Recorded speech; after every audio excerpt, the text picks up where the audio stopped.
Hello student. तो जैसे कि अपन बात कर रहे थे मुद्रा वाले चैप्टर की, इसमें अपन थोड़ा बहुत पढ़ लिया था कि भाई मुद्रा का प्रादुर्भाव कैसे हुआ, क्या वजह थी पीछे, इससे पहले मुद्रा के आविष्कार से पहले कौन सी व्यवस्था चलती थी जिससे लोग वस्तुओं को और सेवाओं को काम में लेते थे। ये सारी बातें अपन ने पढ़ ली थी। और उसके बाद में जैसे उससे पहले की जो व्यवस्था थी उसमें वस्तु विनिमय प्रणाली प्रचलन में थी मुद्रा के आविष्कार से पहले। तो उस मुद्रा जो वस्तु विनिमय प्रणाली थी उसमें क्या क्या समस्याएं थी, कौन सी कठिनाइयां थी जिसके कारण मुद्रा के आविष्कार की आवश्यकता पड़ी। ये सब पढ़ लिया था। कुछ मूलभूत जो उसके अंदर कठिनाइयां थी उनकी अपन ने चर्चा कर ली। इसके बाद में अब देखो मुद्रा का प्रादुर्भाव हुआ कैसे। तो देखो मुद्रा का जो आविष्कार है या मुद्रा जो चलन में है वो वर्तमान समय से नहीं है, बहुत समय से, जैसे राजा महाराजाओं के जो काल थे वहां से मुद्रा प्रचलन में है। वहां उन राजा महाराजाओं के चित्रों के सहित मुद्रा चलती थी, क्योंकि उस टाइम में जो मुद्रा थी, देखो उस टाइम की जो मुद्रा थी वो आमतौर पे चलती थी या तो सोने के सिक्के, मतलब मेन बात थी कि धातु के सिक्कों के रूप में ज्यादा प्रचलन में थी, धातु के रूप में। अब धातु में सोने, चांदी और तांबे के रूप में प्रमुख रूप से मुद्रा का प्रचलन था। इन्हीं रूपों में मुद्रा प्रचलन में होती थी उस जमाने में। तो राजा महाराजा अपने अपने समय में अपने अपने हिसाब से मुद्रा पे अपने चित्र अंकित करवाते थे। और फिर देखो इनकी जो ये जो मुद्रा थी सोने, चांदी और तांबे के रूप में, इनकी इस धातु का मूल्य होता था, इस धातु का खुद का मूल्य होता है। जैसे सोना है तो सोने पे चित्र किसी भी राजा को छपा हुआ हो तो उसको गलाकर वापस सोने के रूप में, सोना एक बहुमूल्य धातु है तो सोने के रूप में उसको ढाला जा सकता था। दूसरा राजा आता था तो वो उसी सोने को, उसी धातु को या उसी जो टंकित जो मुद्रा थी तो उस मुद्रा को क्या कर सकता था, अपने सिक्कों के रूप में ढाल सकता था। वैसे ही चांदी है, वैसे ही तांबा, ये सारी धातुएं हैं और इनका क्या है, एक इनका यथेष्ट मूल्य है। तो उस धातु का मूल्य होता था खुद का, ना कि उसे राजा का कोई या राजा का जो चित्र है उसका कोई मूल्य होता था। जिस प्रकार राजा चेंज होते थे वैसे ही जो जो सिक्के हैं या जो प्रचलन में मुद्रा है वो भी क्या होती रहती थी, बदलती रहती थी। तो इसलिए क्योंकि देखो सोना है वो हर जगह स्वीकार्य है, चांदी बहुमूल्य चीजें हैं तो बहुमूल्य चीजें हर जगह, चाहे इनको आप यहाँ से किसी दूसरे देश में ले जाओ, दूसरे राजा के पास ले जाओ, कहीं भी ले जाओ, इनका मूल्य यथेष्ट रहना है। मूल्य में क्या नहीं होना है, परिवर्तित। अब वर्तमान समय में जो तुलनात्मक रूप से अगर बात करें तो देखो अच्छे से ज्यादा समझ में आएगा कि वर्तमान समय में जो कागजी मुद्रा है तो उस पे क्या होता है, उस पे एक देश विशेष में ही उसको स्वीकार्यता होती है। और उस जमाने में जो मुद्रा थी सोने के रूप में, चांदी के रूप में, तो सोने चांदी का खुद का मूल्य होने के कारण उसको हर जगह क्या थी, मान्यता थी, या उसको बहुमूल्य धातु होने के कारण स्वीकार्यता अधिक थी।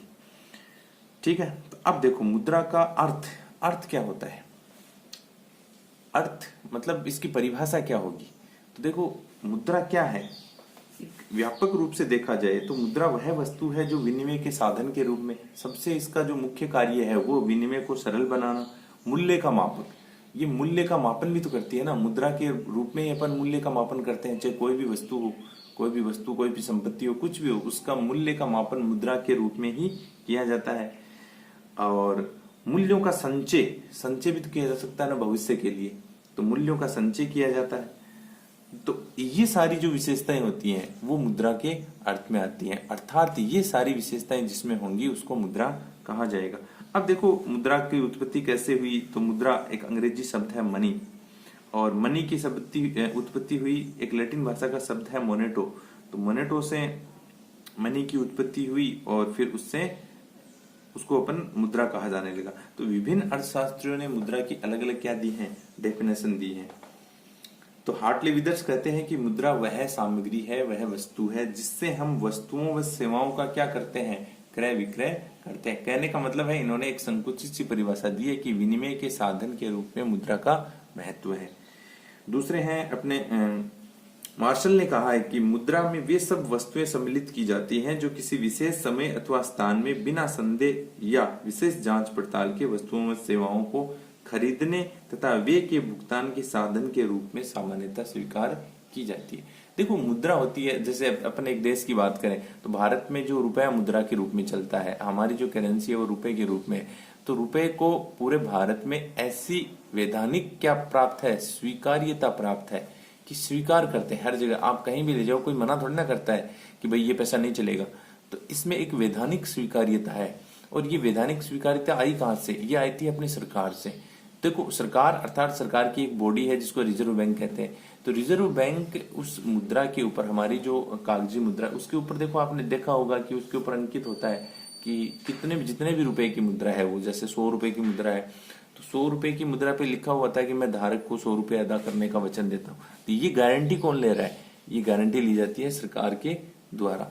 तो सरकार जब इसकी गारंटी लेती है, अर्थात पूरी जो अपना जो भौगोलिक क्षेत्र है, भारत का जो भौगोलिक क्षेत्र है, उसमें इसको क्या है, स्वीकार्यता प्राप्त है। तो इस प्रकार मुद्रा की परिभाषा होगी।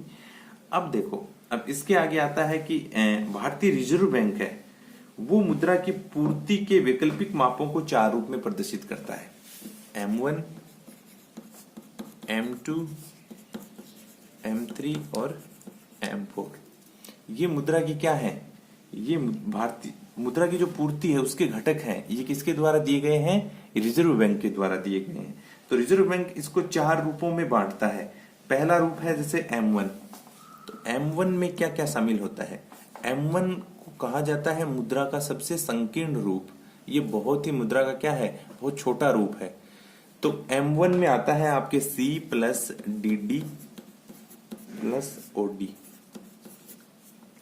M1 जो मुद्रा का प्रकार है, पहला जो रूप है, उसमें क्या क्या है? C का मतलब है करेंसी, C से इंडिकेट किया गया है ये करेंसी। इसमें करेंसी शामिल होती है पूरी की पूरी जितनी करेंसी है, प्लस उसके साथ में DD का मतलब है डिमांड डिपॉजिट। जितनी भी मांग जमाएं होती है, मांग जमाएं कहाँ होती है? जैसे अपने बचत खातों में जो जमाएं होती है वो सारी की सारी, या अपने जो चालू खातों में जमाएं होती हैं वो सारी की सारी मांग जमाएं हैं। मांग जमाएं का मतलब जब आप बैंक के पास जाओ और उनको कहो कि भाई मेरे को मेरे पैसे चाहिए, वो सारी जमाएं कौन सी होती हैं? मांग जमाएं, मतलब मांगते ही देनी पड़ती हैं, वो सारी डिमांड डिपॉजिट है।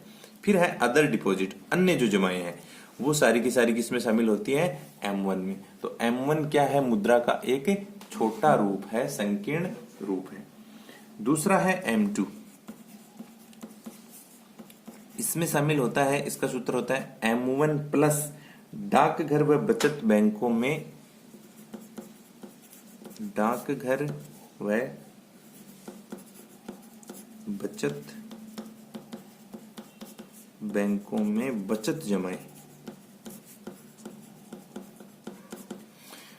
M2 जो रूप है मुद्रा की पूर्ति का, उसमें होता है पूरा तो M1 शामिल होता है। तो M1 में जो करेंसी है, डिमांड डिपॉजिट है, अदर डिपॉजिट है, वो तो सारी आई गई क्योंकि M1 पूरा आ गया। प्लस डाकघर और बचत बैंक है, उसमें जितनी भी बचत जमाएं होती हैं वो सारी की सारी किसमें शामिल होती हैं? M2 में। अर्थात M1 में जब ये सब और जोड़ दिया जाता है, डाकघर और बचत बैंकों की जो बचत जमाएं हैं उनको भी जब जोड़ दिया जाता है तो वो क्या होता है? वो आपका M2 रूप होता है मुद्रा की पूर्ति का।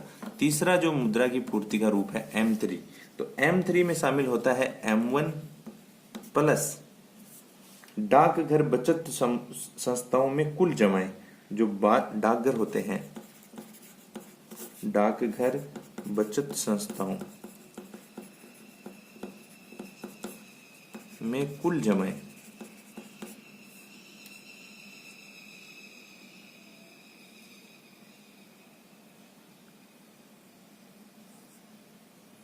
कुल जमाएं।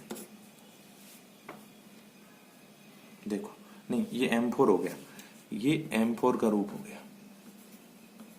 डाकघर व बचत बैंकों की सारी जमाएं होती हैं वो M4 में शामिल होती हैं। तो M4 अपन पहले पढ़ लेते हैं इससे पहले। तो M4 में शामिल होता है और यहां हो जाएगा M3। तो M3 का पूरा प्रकार, M3 टोटल पूरी M3 प्लस डाकघर व बचत संस्थाएं हैं, उसकी जो कुल जमाएं हैं वो सारी की सारी किसमें शामिल होंगी? M4 में। अब इससे पहले अपन M3 पढ़ते हैं। देखो M3 में क्या शामिल होता है? M3 में होता है कि M1 पूरा का पूरा प्लस व्यवसायिक जो बैंक होते हैं, व्यवसायिक बैंकों की निवल आवधिक जमाएं, व्यवसायिक बैंकों की निवल आवधिक जमाएं।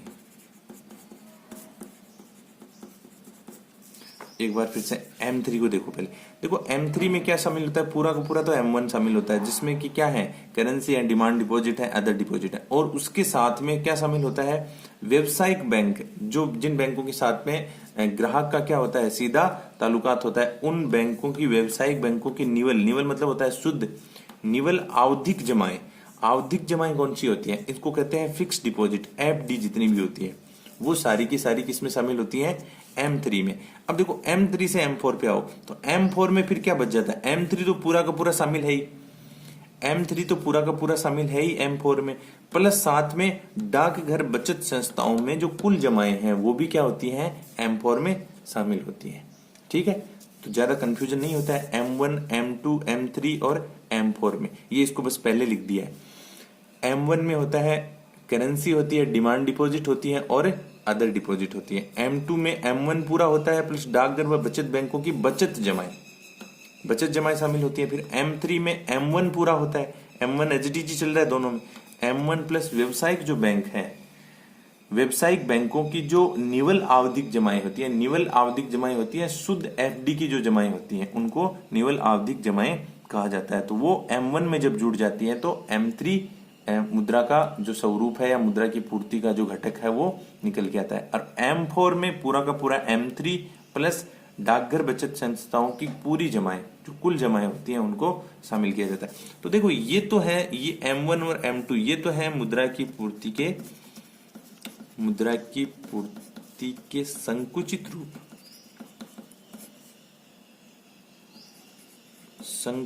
रूप, ये तो संकुचित धारणाएं हैं M1 व M2। और M3 और M4 हैं, ये है व्यापक धारणाएं, ये मुद्रा की पूर्ति की व्यापक धारणाएं हैं। मतलब ये व्यापक रूप है, बड़ा रूप है, और ये संकीर्ण रूप है या छोटा रूप है। ठीक है, तो इस प्रकार अपने जो मुद्रा की परिभाषा हो गई, मुद्रा की परिभाषा अपने पढ़ ली इससे पहले विभिन्न अर्थशास्त्रियों के द्वारा। सबसे पहले तो मुद्रा का प्रादुर्भाव कैसे हुआ, मुद्रा का उदय कैसे हुआ। तो मुद्रा का उदय प्राचीन काल से ही चल रहा है ना, राजा महाराजाओं के काल से, तब से ही धातु की जो मुद्राएं थी वो चलन में थी। और उसके बाद में अर्थव्यवस्थाएं जो विकास करती गई, स्वतंत्र अर्थव्यवस्थाएं बनती गई, देश बनते गए, तो उन्होंने अब अलग अलग रूप से, अब देखो एक इम्पोर्टेंट बात ये आती है कि भाई सोने चांदी जो तांबे की धातुएं चल रही थी, उन्हीं को मुद्रा के रूप में हमेशा स्वीकार किया जाना चाहिए था हिसाब से, तो कि इससे अर्थव्यवस्थाओं का कोलैप्स ही नहीं होता। अर्थव्यवस्थाएं कभी ऐसा नहीं होता कि उस देश की अर्थव्यवस्थाएं या वहां मुद्रास्फीति बहुत ज्यादा बढ़ गई या उस देश की अर्थव्यवस्था ढह गई, ऐसा होता ही नहीं है अगर धातु मुद्रा। पर यहाँ समस्या ये थी कि उस जमाने में, उस टाइम में क्या होता था कि ज्यादातर जो लेन देन थे वो वस्तु विनिमय प्रणाली के तहत ही होते थे। मुद्रा बहुत कम लोगों के पास में होती थी और ना के बराबर ही मुद्रा का चलन था, क्योंकि उसके पीछे भी एक कारण था। उसके पीछे वजह यह थी कि सोना चांदी और तांबे जो बहुमूल्य धातुएं थी वो क्या थी, बहुत कम मात्रा में उपलब्ध थी, और मुख्यतः इनका क्या किया जाता था, दूसरे देशों से आयात किया जाता था। यहाँ से दूसरी जो बनी बनाई वस्तुएं हैं उनके बदले में क्या किया जाता था, इनका आयात किया जाता था। तो हमारे पास उपलब्धता बहुत कम थी सोने चांदी और तांबे की। इसके कारण धीरे धीरे फिर क्या हुआ, इनकी जगह एक वैकल्पिक मुद्रा का काम में लिया जाने की बात उठी, क्योंकि ये जो मुद्रा थी, फिर धीरे धीरे देखो अर्थव्यवस्थाओं ने धीरे धीरे क्या किया है, विकास किया है। तो उस विकास के कारण, अर्थव्यवस्थाओं के द्वारा जो विकास किया गया, इसके कारण मुद्रा की बहुत ज्यादा आवश्यकता पड़ी। भाई मुद्रा प्रचलन में होगी तभी हमारी अर्थव्यवस्थाएं क्या होंगी, सुदृढ़ होंगी, मजबूत होंगी, बढ़ेंगी।